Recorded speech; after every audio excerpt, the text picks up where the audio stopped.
o assessor do Donald Trump acaba de se movimentar e atinge diretamente Luiz Inácio Lula da Silva. Sim, Lula atingido, o assessor resolveu se vingar do Lula, gente.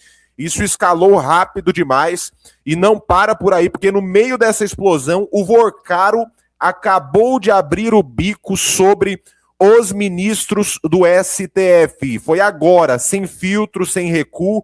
O que ele está expondo envolve diretamente os ministros do Supremo Tribunal Federal. Isso está ficando grande demais, e é aqui que tudo sai do controle.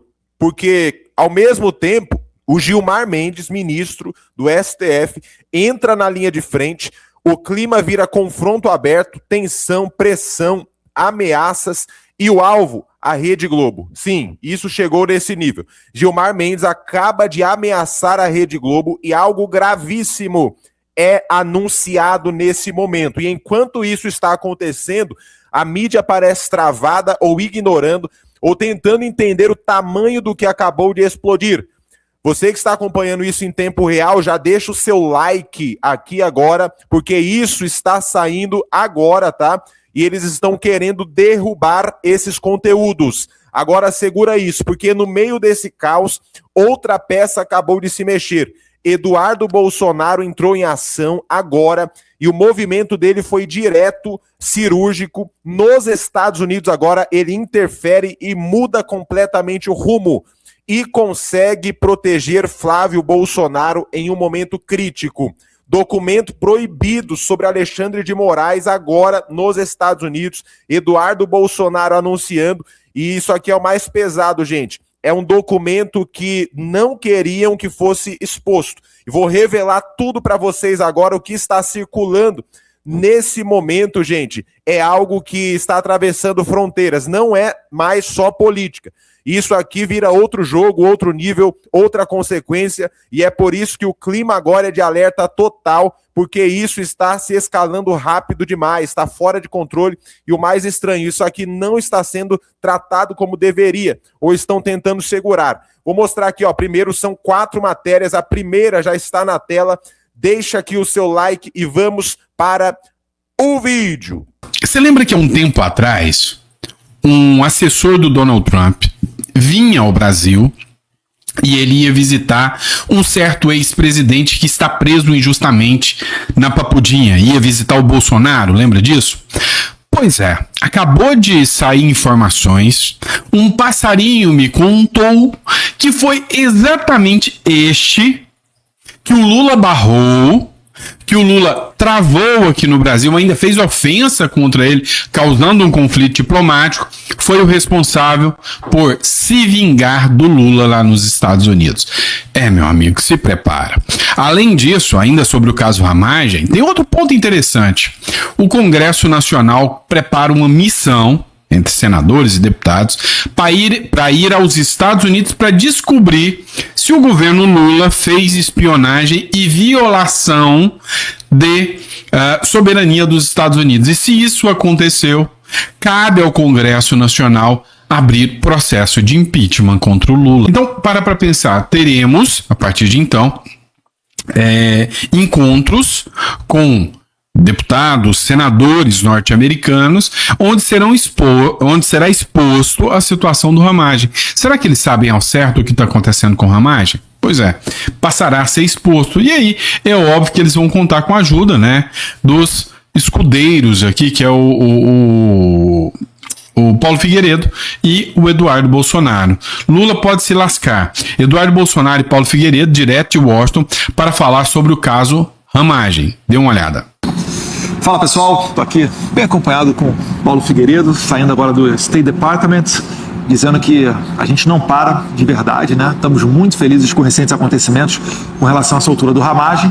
E o Paulo gostaria de falar algumas palavras. Não, estamos aqui agradecendo o reconhecimento da injustiça que foi feita com o nosso querido amigo Ramagem, que está legalmente aqui nos Estados Unidos, que é vítima de perseguição política. O próprio Congresso Nacional, na Comissão de Relações Exteriores, reconheceu isso e, graças a Deus, o governo americano também reconheceu a injustiça que estava sendo cometida e toda aquela patacada que estava acontecendo na relação com o Brasil, né? Eu acho até que a gente talvez veja cenas dos próximos capítulos a respeito desse assunto, né? Eu estava falando em algumas redes sociais a questão de, primeiro, né, o foco na soltura do Ramagem, e o segundo é que depois dessas condutas poderiam haver consequências. Então vamos ver a cena dos próximos capítulos. E o que eu queria ressaltar aqui é a quantidade de pessoas que trabalharam, né, a favor da soltura do Ramagem, para corrigir essa injustiça. Eu vi você, eu vi o Alan dos Santos, várias outras pessoas que a gente não convém aqui expô-las, né, mas que realmente trabalhavam duro para isso.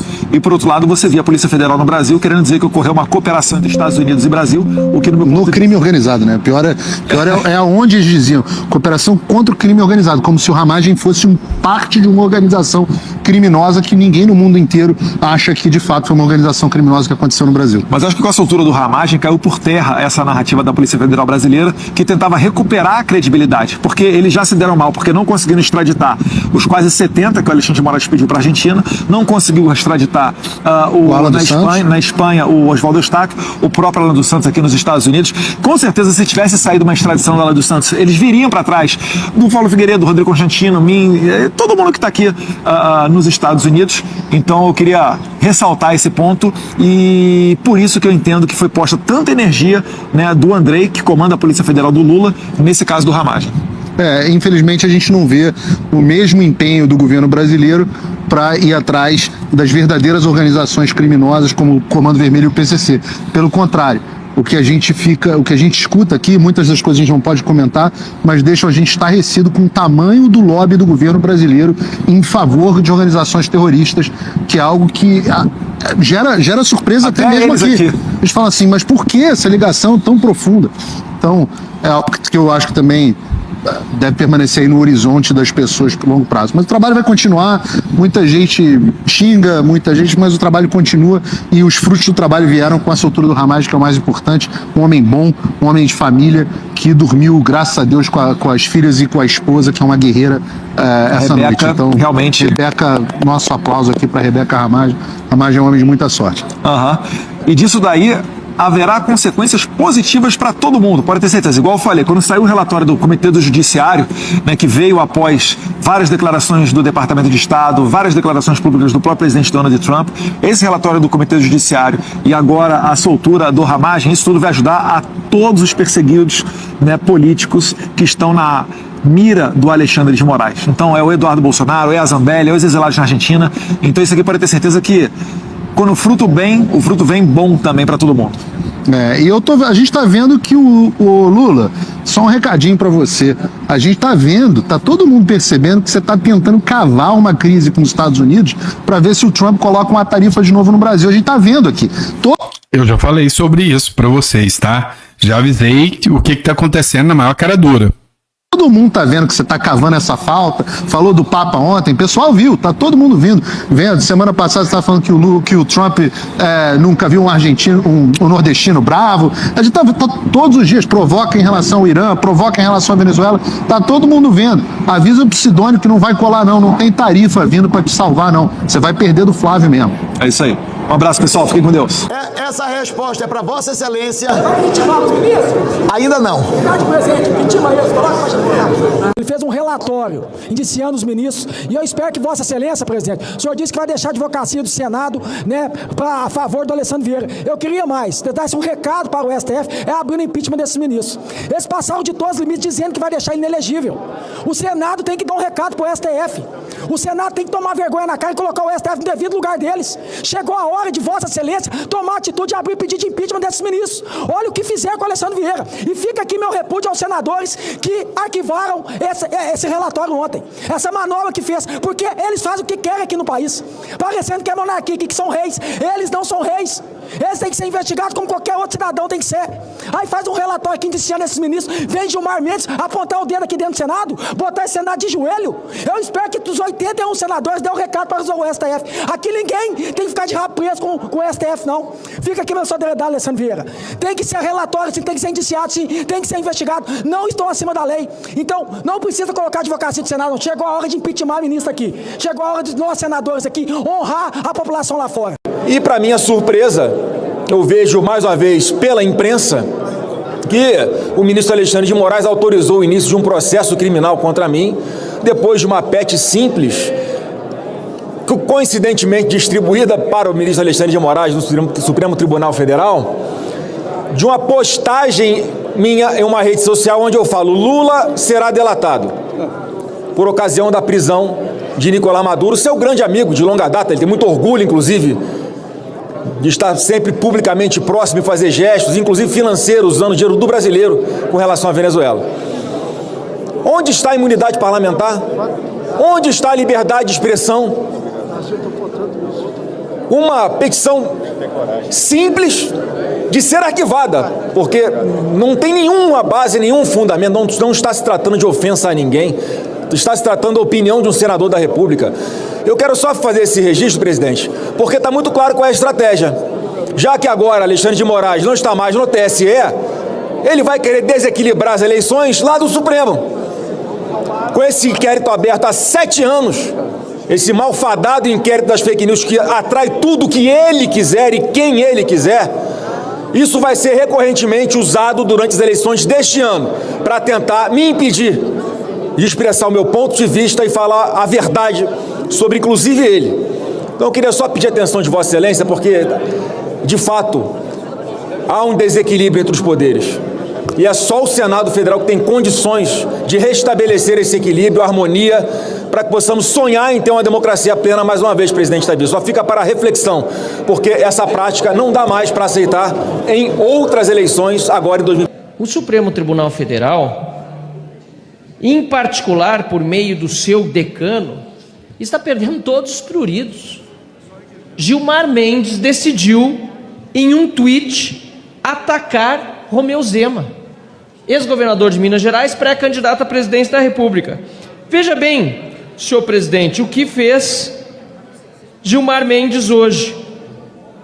Indignado com o fato de que Zema tem defendido não apenas o impeachment de ministros do Supremo Tribunal Federal, como também a prisão daqueles que eventualmente cometeram crimes, porque, delegado Éder Mauro, 129 milhões de um contrato com uma esposa de um ministro, por favor, isso não é normal em nenhum lugar do Brasil, nem no mundo. O ministro Gilmar Mendes decidiu fazer um post exigindo do Romeu Zema silêncio sobre o que fazem os ministros do STF, porque ele um dia deu uma decisão favorável ao governo de Minas. Como disse em resposta o ex-governador Romeu Zema: Gilmar Mendes, se você deu uma decisão correta para o estado de Minas Gerais, você seguiu a Constituição. Agora, se você deu uma decisão incorreta, você deveria renunciar. É assim que deve se portar um cidadão decente, como está fazendo Romeu Zema. Mas não é só contra ele, agora contra Flávio Bolsonaro também querem abrir um processo no Supremo Tribunal Federal em virtude de um post que ele fez contra o descondenado Lula. Alessandro Vieira decidiu corajosamente indiciar 3 ministros do Supremo Tribunal Federal no seu relatório final da CPI do crime organizado: Dias Toffoli, Alexandre de Moraes e Gilmar Mendes. Além disso, também o Procurador-Geral da República. O seu relatório não foi aprovado, graças a uma manobra do governo Lula, que rejeitou o relatório final da CPI do crime organizado. Ok, um documento, portanto, inválido sob o ponto de vista da aprovação lá no Senado, pois foi rejeitado. Agora, deu motivação para que os ministros do Supremo Tribunal Federal, inclusive Dias Toffoli, anunciassem que abrirão um procedimento criminal contra o senador Alessandro Vieira. Mais do que isso, a imprensa diz que já dão como certa a inelegibilidade do senador Alessandro Vieira em virtude de um relatório que corajosamente ele apresentou, mas foi rejeitado. Senhor presidente, nós, como eu disse na coletiva, somos hoje pré-candidatos. Eu, por exemplo, ao Senado da República. Deputado Zacarias Calil, lá no seu estado de Goiás. Deputado Eder Mauro, no seu estado do Pará. Todos aqui temos obrigação, inclusive os deputados federais com a reeleição, de utilizar esse vocábulo, pré-candidatos. Porque a lei nos impede de fazer campanha antecipada. Tem período para isso. Mas o Supremo já está em campanha para tirar do caminho deles aqueles que vão enfrentá-los. Pois eu repito as palavras de Romeu Zema: eu não vou me acovardar. Para mim, criminoso tem de enfrentar processo. E no caso dos ministros do Supremo Tribunal Federal, tendo de fato cometendo crimes após investigação, que sejam empichados e paguem com rigor da lei. Se for cadeia, cadeia neles. E que venham atrás de mim se quiserem. Obrigado, senhor presidente. Olha, a situação do Gilmar Mendes está realmente patética. O Gilmar Mendes, num julgamento que teve ontem, ele disse que a Globo, ou ele deu a entender, tá? Ele não falou literalmente com essas palavras, mas ele deu a entender que a Globo só segue no ar por causa do STF. A Globo deve a existência dela ao STF. Vocês ficam falando da minha roubalheira, da roubalheira do Alexandre de Moraes, da roubalheira do Toffoli. Não pode. Vocês só existem porque a gente deixou. Senão Bolsonaro ia acabar com a Rede Globo e não sei o que lá e coisa e tal. Isso nunca foi uma realidade. É verdade, Bolsonaro criticou a Rede Globo várias vezes e falou sobre questão de acabar com a concessão da Globo, principalmente por conta daquela reportagem do porteiro do condomínio dele, que realmente foi um absurdo aquilo ali, não tinha lógica nenhuma, né? Vocês lembram, em 2019, um porteiro do condomínio do Bolsonaro disse que o assassino da Marielle Franco teria procurado a casa do Bolsonaro quando chegou no condomínio. Por sorte, eu não lembro se era o Eduardo Bolsonaro ou Flávio Bolsonaro, um dos filhos do Bolsonaro estava lá e mostrou a gravação lá da casa, mostrando que não, que o cara procurou o assassino real da Marielle, que morava no mesmo condomínio do Bolsonaro, mas não tinha nada a ver uma coisa com a outra, né? Então a Rede Globo tentou jogar essa, cara, tentaram derrubar o Bolsonaro mesmo, foi uma filha da putagem do caramba aquilo ali, né?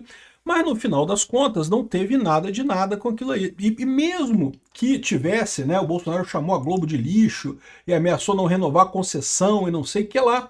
Mas a verdade é que a gente sempre soube que isso era mais bravata do Bolsonaro do que qualquer outra coisa, porque em última análise a concessão teria que passar pelo Congresso e nunca que ia acontecer isso, nunca que o pessoal ia permitir isso acontecer, né? Agora eu posso te falar com certeza que o Daniel Vorcaro não tem outra opção, ele vai ter que delatar, inclusive, seus colegas na Suprema Corte. A delação vai ser completa. Por que eu tô te falando isso? Olha como que o André Mendonça sabe jogar xadrez. Vamos falar a verdade, a gente subestimou ele muitas vezes, tá? O Daniel Vorcaro tá tentando negociar uma delação que meio que deixa de lado algumas peças, né? Ah, vamos delatar, mas não vou falar nada do STF. Só que tem um problema. Se descobre que a delação dele omitiu informações ou protegeu determinadas pessoas, ele perde o acordo da delação e a sua condenação vai ser completa. Ele vai passar o resto da vida preso. Mas ele estava ali controlando um pouco o cenário de uma certa forma, porque até o momento ele é o que mais sabia dos esquemas e de todos os crimes cometidos.